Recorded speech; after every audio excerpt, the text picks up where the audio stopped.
तो गुरुदेव के इस जन्मदिन के उपलक्ष्य में और हम सभी को ऐसा सौभाग्य प्राप्त हुआ है जो आप सब लोगों को सदगुरु श्यामल साहब मिले।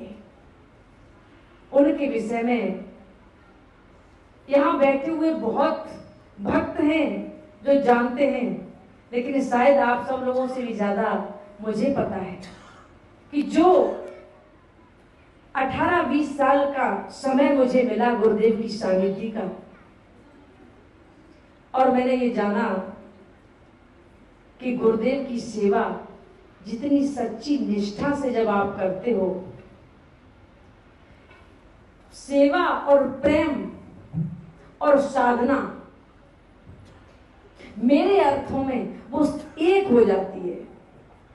सेवा, प्रेम और साधना, आप इनमें से एक भी करते हो वो तीनों ही मिल जाते हैं आपको।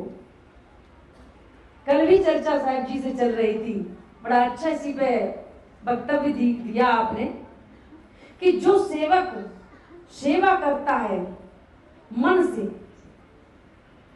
और वो समझ लो वो साधना कर रहा है, और सेवा बगैर प्रेम के नहीं होती है, बगैर प्रेम के नौकर करता है, जिसे सिर्फ अपनी सैलरी से मतलब है कि भाई मुझे पैसे मिलेंगे, पानी पटक दिया और अपने बैठा है, मोबाइल चला रहा है। सेवा उसे कहते हैं जो अपने हृदय की बात को जान ले, और केवल हमने ही वो ऐसी सेवा नहीं की। मेरे ऐसे कितने भक्त हैं जिन्होंने गुरुदेव की सेवा की और आज हमारी सेवा कर रहे हैं। सेवा के लिए हमारी और कोई सेवा नहीं, लेकिन यदि पानी का हम मन करें तो हमारे भी ऐसे गुरुदेव के भक्त हैं कि वो पानी का गिलास लेके पहले से आ जाते हैं। कभी कभी आंखों से आंसू आ जाते हैं कि गुरुदेव मैंने तो टूटी फूटी सेवा की थी, और आप इसी जन्म में इसी सब सामने और तुरंत का तुरंत बदला चुका रहे हो।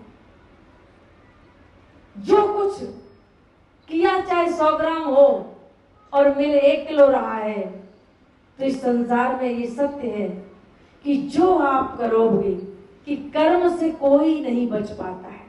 अच्छा करो या बुरा करो वो तुम्हें मिलता ही है लौट फिर के। लेकिन गुरु के प्रति कहा गया है कि श्रद्धा, सेवा और समर्पण, ये तीनों ही होना चाहिए। एक बार एक गुरु के आश्रम पर कुछ भक्त साधना करने के लिए या शिक्षा लेने के लिए उपस्थित हुए हैं। जैसे आज हमारे ये पगड़ीधारी भक्त बैठे, आज ने फांस दिया है। शायद इस तरह प्रेम से सत्संग ना भी सुनते, लेकिन सुनते हैं, ऐसी बात नहीं।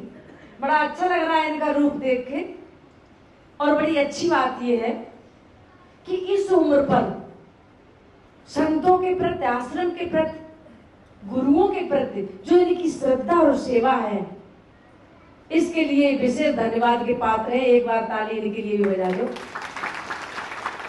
और ऐसा नहीं कि आज ही दिखावा करते हैं, ये वास्तविक, यदि कभी भी जरूरत पड़े तुरंत तत्पर रहते हैं। इस उम्र में भी अपने सारे काम छोड़कर और संतों की सेवा और परोपकार में ये हमेशा तैयार रहते हैं। ये सदगुरु श्यामल साहब के लाल हैं। ऐसे ही 8-10 शिष्य गुरु दरबार में, गुरुकुल में रहते थे। अंत में दिन गुरु ने पूछा चलो इनकी कुछ परीक्षा ली जाए।